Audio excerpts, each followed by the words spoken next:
Hey everybody, welcome to the video. So we're going over the 8-game MLB DFS slate for today on Draftkings. And unfortunately, this is the last week of regular season baseball, and I will not be covering the playoffs. So enjoy the last week of MLB DFS, because after this, it's pretty much going to be over for me, because I'm not going to be covering those super small slates. I'm not even going to be playing them as well. But hope you guys have enjoyed this abbreviated season. It was unfortunate that we couldn't get a full season in, because I love MLB, and it just sucked that we had to start in late July. But I'm looking forward to next year, where we're going to have a full, hopefully, cross your fingers, a full-on months of baseball. So we have that to look forward to, but let's just enjoy the last week of regular season baseball. But before we continue, as always, if you guys could just leave a like, and if you're new to the channel, consider hitting that subscribe button. It really helps me out. I really do appreciate it. I would say I'm going to be here all season long trying to help you guys become better MLB DFS players, but the season's just about over. But I do cover other sports as well, including NFL and NASCAR. I know NASCAR is in the playoffs, so you're probably thinking it's just about over, which is kind of true, but NASCAR goes all the way until mid-November, and then they start right back up again in early February, so it's really not that long of an off-season at all, so I pretty much do that all year round, and then the NFL, it goes all the way until February for the most part, so, not for the most part, it does go until February. So if you guys are going to keep coming back to the channel each and every single day, or each and every single week, you might as well hit that subscribe button and turn the notification bell so you don't miss out whenever I post new videos. If you want to follow me on social media, my handles are in the bottom left-hand corner of your screen. And if you want to support more content over on Patreon, always much appreciated. Probably not going to for MLB because it's just about over. It's the end of the month. But next month, if you want to have interest in my NFL content or my NASCAR content that I put out each and every single day or each and every single week, link is in the description below if you're interested. And if not, that's fine. Let's just dive into today's slate. So, pitching, I'm probably going to spin up a bit on pitching. I don't really like any of the cheap options. We got some good aces here. We got Jacob deGrom, Luis Castillo, and Brandon Woodruff, all in some pretty decent spots here. So I'll start up top with Jacob deGrom. He comes in at 10,500. And yeah, last time he was playing, he was like 90% owned, and he scored minus 2.5 points. It didn't really matter because he was so high owned, so he could have scored 100 or negative 50. It didn't really matter in cash games. But yeah, that was rough. He had a hamstring injury, and he just did not have his stuff. He only lasted 2 innings, had 1 strikeout, 40 pitches, and like I said, negative 2.5 points. If you're looking at all the starts before that, he was excellent. 30, 38, 24, 39, 25, 29, 26. Just overall very, very good numbers. Obviously, he's going to be the running for the Cy Young. And that last start's going to hurt his numbers a bit. So he's going to want to come out strong for his last start and try to lock up that NL Cy Young, which there's obviously some competition there. Yu Darvish has been awesome this season, so he's not a shoo-in in the slightest. But he's been overall very, very strong and pretty much the most consistent pitcher in the league for the most part, besides Shane Bieber and maybe a couple of other guys. But it's Jacob deGrom, one of the best pitchers in baseball. The Rays only have a team total of 2.96. He's also a heavy favorite and 7 strikeouts over in Vegas. And I know probably some of you were worried about the injury he had in his last start, but it was just a hamstring injury, and there's nothing to indicate that it's going to be anything serious for today's start. And if it was an arm injury, I'd probably be a little bit more concerned, but I think he'll be fine since it was just a hamstring issue that doesn't seem to be affecting him right now. And if you're looking at his numbers this season, obviously excellent. 2.09 ERA, 2.55 xFIP, near 40% K rate, good walk rate, getting a lot of ground balls, and doesn't give him much hard contact at all. And the Rays are a team that will strike out quite a bit. So Jacob deGrom, I think he's our ace of the slate, and he's someone I'm going to be plugging in my cash games. Then Luis Castillo, you could also use him at SP1 today, or you could use him as an SP2 with Jacob deGrom, because I am going to be spending up a pitching today, and there's plenty of value on this slate to get it done. Sorry to cut the video really quick, but we were talking about Luis Castillo, and he's in a pretty good spot here versus the Brewers. He's also been on fire in his last 3 starts. I'm pulling up his game log really quick. So he scored 37 versus Pittsburgh, 33 versus St. Louis, and he racked up 10 and 6 strikeouts. And then versus Pittsburgh, he got 24.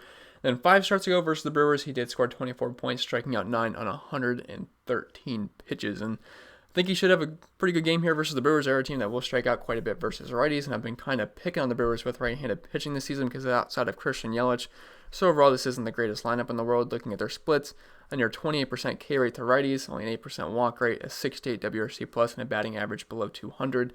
So Luis Castillo, a guy that's got pretty good stuff. He can kind of get close to Jacob deGrom's numbers. He's not quite as consistent. He also walks more guys, but a 31% K rate, 2.84 xFIP, only 0.61 home runs per 9 innings, pretty much similar hard contact rate, and more ground balls as well. Not a great park for pitching, but Luis Castillo, I like the upside here, and you can make a case for him as your SP1 or SP2 on this slate. Then Brandon Woodruff, if you need a little bit more salary savings, we have him at 8,700, and he's also got ace-level stuff. His numbers are pretty good so far this season. The ERA is a little bit higher than the rest of these guys, but a 3.53 xFIP is pretty good. Again, higher than the rest, but still overall, if you put this in a wider, or a broader pitcher pool, his numbers would not show up red. They'd be more greenish and like very shades of yellow, but for the most part, the guy's a pretty good pitcher. 30% K rate, 6% walk rate, 1.2 runs per 9 innings, only a 28% hard contact rate. Matchup versus the Reds, I wouldn't say is my most favorite. They don't strike out a ton versus righties, and they actually do walk quite a bit, but overall, Woodruff is a very good pitcher, and trying to see if he played him this season. He did on August 9th. He scored 12 fantasy points, which obviously isn't great, but then in the last start versus Cincinnati on August 25th, he scored 25 points, striking out 8 on 96 pitches. So I think he'll be fine here. I like the price point. If you can't get up DeGrom and Luis Castillo, DeGrom and Woodruff is a fine secondary option as well. And I think we'll move on to the bats at this point. There's really the only 3 pitchers that I like a lot on this slate. I mean, I think you could potentially look at Lance McCullers and German Marquez, but they were kind of iffy for me. I really like those 3 pitchers I talked about. But anyway, we'll move on to the bats. And up top at catcher, we have Travis d'Arnaud here at 4,700 going against the lefty Trevor Rogers and the Braves. As of right now, the highest team total on the slate. I do not see a team total out yet for the Yankees, but I'd have to imagine they might surpass that. But Braves are going to have one of the highest team totals on the slate here. There's quite a few Braves in this lineup that do hit left-handed pitching very well. Now, looking at Travis d'Arnaud's numbers this season versus lefties, it's actually pretty gross. Like, he's doing awful versus them. Been much better versus righties, but I think d'Arnaud's still going to be fine here. I like the Braves stack on this slate. The problem is they're super expensive, and if you're spending up for pitching, you're probably not going to be able to fit in a whole stack here, but taking bits and pieces off this lineup and using some value bets elsewhere might be the way to go. Wilson Contreras at 4,400. I wouldn't say I love the Cubs here, but I think they're still one of the better options on this slate, but definitely not a lineup I really want to full on stack. But Brubaker, I mean, I think we can use lefties versus him for the most part, but even some of the righties are fine too. And Wilson Contreras, catcher's kind of weak today. You're pretty much just filling in whoever fits for the most part. I typically like to spend down at catcher, and if I'm spending up for DeGrom and Castillo, or DeGrom and Woodruff, or even Castillo and Woodruff, I'm probably not going up for d'Arnaud and Contreras. I'd rather spend up at other positions. So I'm probably going to just lock in Stallings here at 2,600. Looking at his numbers versus lefties this season, it's actually pretty respectable, especially for the price tag. He's got a 440 WOBA versus them this season, a 500 on base percentage, a 375 batting average, and John Lester is a guy we can certainly use right-handed bats against. He's a little bit tougher on the lefties, but in his old age, he's struggling versus the righties, and Stallings is fine at 2,600. Paul Goldschmidt here at 5,300. I like all the Cardinals on this slate. They're actually one of the best stacks in my opinion. And they do have a team total above 5 today going up against Carlos Hernandez, who really don't have a big sample size on, but I think he's certainly someone we can attack, and Vegas would agree as well. And they'll also get to that Royals bullpen eventually too. Goldschmidt, I prefer him versus lefties, but overall, if you are stacking the Cardinals up, he makes a fine play because he's still solid versus righties with a 321 batting average this season, 175 ISO, a 409 WOBA, and a 158 WRC+. So Goldschmidt is fine in Cardinal stacks. Anthony Rizzo, 4,100. He just seems a little bit too cheap here versus a right-handed pitcher. 254 ISO to righties this season, over a 400 on base percentage, really low batting average, but overall Rizzo is fine versus righties. And I think we can use some lefties here versus Brubaker. Then Brandon Belt, 3,200. He's just way too cheap here. I like Marquez. I think Marquez is a pretty good pitcher. But if you're going to use anybody versus him, you typically want to use lefties. And Brandon Belt at 3,200 is just too cheap for how good he's been versus righties this season. I mean, a 311 ISO, a 460 WOBA, 192 WRC+, and near 700 slugging, a 356 batting average, and a very high fly ball rate as well. So Brandon Belt at 3,200, he's an excellent value play, and he's probably someone you could probably just lock in at first base, to be honest, and then spend up elsewhere, because Marquez has given up a near 350 WOBA to lefties this season, and he always gives up some power to them as well, and a lower strikeout rate, so love that price tag on Brandon Belt. I don't love the Giants today, but that price is going to be hard to pass up. Going down to second base, Ozzie Albies, he's always been better versus lefties. Now this season, we don't have a big sample size on him because he's barely played, but he's moving up in the order here. He was batting in the bottom, now projected to be batting 6th tonight, and he's pretty expensive, so I'm probably not getting there unless it's just a full Brave stack, but even then, it's going to be hard to justify paying $5,100 for Ozzie Albies, but last season he was crushing lefties, and I like all the Braves here versus Trevor Rogers for the most part. Colton Wong leading off for the Cardinals at 4,200. He's got some decent splits versus righties. He's not a big power guy in the slightest, but I like this Cardinals lineup as a whole. Team total of above 5, and Colton Wong's price isn't too bad. And I just realized I put this out of order. Jose Altuve should have been above Colton Wong, but I'm sure no one really cares. But anyway, looking at Colton Wong's numbers this season, only a 15% K rate to righties at 276 batting average. Pretty much zero power, but a 370 on base percentage, and he's just at a fine price point on a stack I really like tonight. Then going down to Jose Altuve, he's going up against a lefty, which makes him interesting at this price tag, but I will say he's been pretty brutal to start this, well, not to start the season, just for the whole season. such a short season. It feels like it's just starting, but unfortunately that's not the case. But only a .081 ISO to lefties, a 162 batting average. If you're looking at the past couple of years, he was crushing lefties. Now I realize circumstances have changed once they ever, got caught, got busted with knowing what pitcher was going to come to him.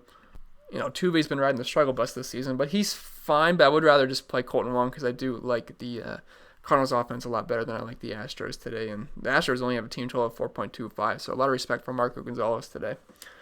And then going down to third base, if you're spending up, I don't mind Alex Bregman at 4,900. I realize the Astros don't have the highest team total on the slate here by any means at only 4.25, but Bregman's still been great versus lefties this season. Only an 8% K rate, a near 400 batting average, a 195 WRC+, 450 WOBA, 267 ISO, and just overall very strong numbers, so he's certainly viable as a one-up on the Astros. I wouldn't really want to stack the Astros today, but I do think they are fine as a couple of these guys as one-offs like Bregman and Altuve. Then Matt Carpenter at 4,500. I mean, the guy he's been having a pretty rough season for the most part. He's been better versus lefties than he has versus righties, but I pretty much like the whole entire Cardinals lineup, and for the most part, I pretty much have every single guy listed here. So Carpenter's fine in Cardinal stacks, but I will say he's been pretty brutal versus righties this season, striking out a ton, 188 batting average, a lot of fly balls, but overall the numbers haven't been too great for Matt Carpenter. Then Austin Riley, 3,800, a big fly ball guy versus lefties. If you're looking at his numbers the past couple of seasons versus lefties, a 44% fly ball rate and only a 15% ground ball rate. And he's got some decent pop versus lefties as well, so he's fine in Brave stacks, and he's also affordable as well. And then dropping down to shortstop, we have Brad Miller, who's also eligible at second base, but at 4,700, he's got some decent pop versus righties. Sample size is smaller versus lefties, so they're going to look pretty insane there. But still over 220 ISO versus righties, 376 WOBA, 136 WRC+, a lot of fly balls, and overall, just like all the Cardinals on this slate, same goes for Paul DeJong here at 4,300. He's affordable. If you're looking at his numbers, he's been a bit better versus righties with a 310 batting average this season, and he was also better versus righties last year as well, so he's fine if you're stacking up the Cardinals. Also, 4,300 is not a bad price tag. And I just realized I'm out of order again because Mondesi should have been above Paul DeJong here. But Mondesi, he's fine. I like lefties versus Adam Wainwright. He's pretty tough on the righties, but versus lefties, he will struggle. Now, Mondesi, he's been great versus lefties this season.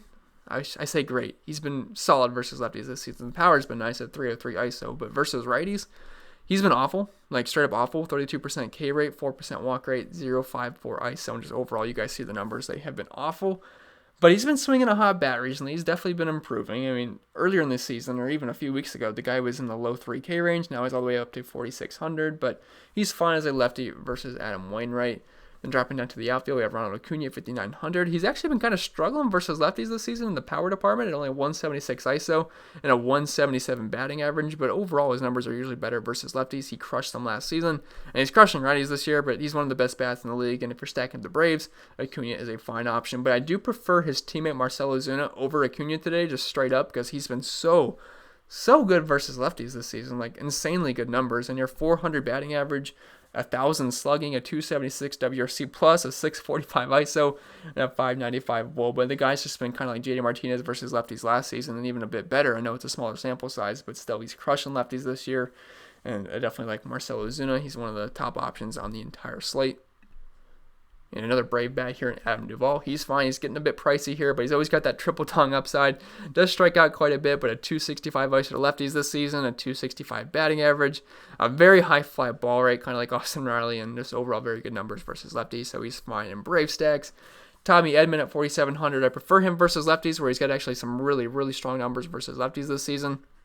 But versus righties, he has struggled a bit, but I pretty much like all the Cardinals here. He's going to be hitting near the top of the order.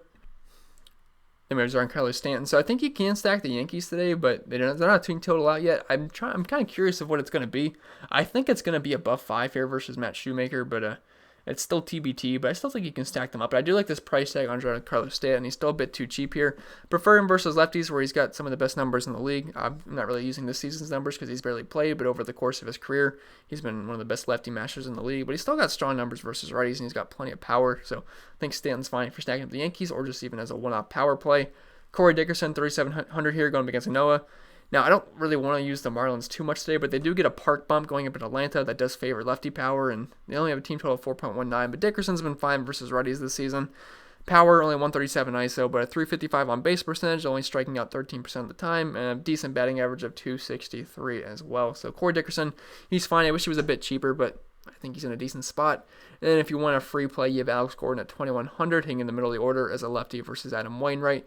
Looking at Gordon's splits versus righties this season, a strikeout rate below 20%, a 350 on base percentage, 145 ISO. The numbers aren't great, but they're fine at 2,100 versus Adam Wainwright, who will struggle with left-handed bats.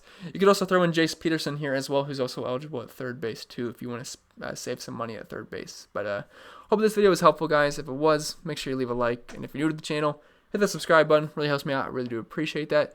Unfortunately, the season is winding down, but if you do want to check out my content for the other sports, feel free to do that as well. And I'll let you guys get out of here, and I hope you guys enjoy your Monday.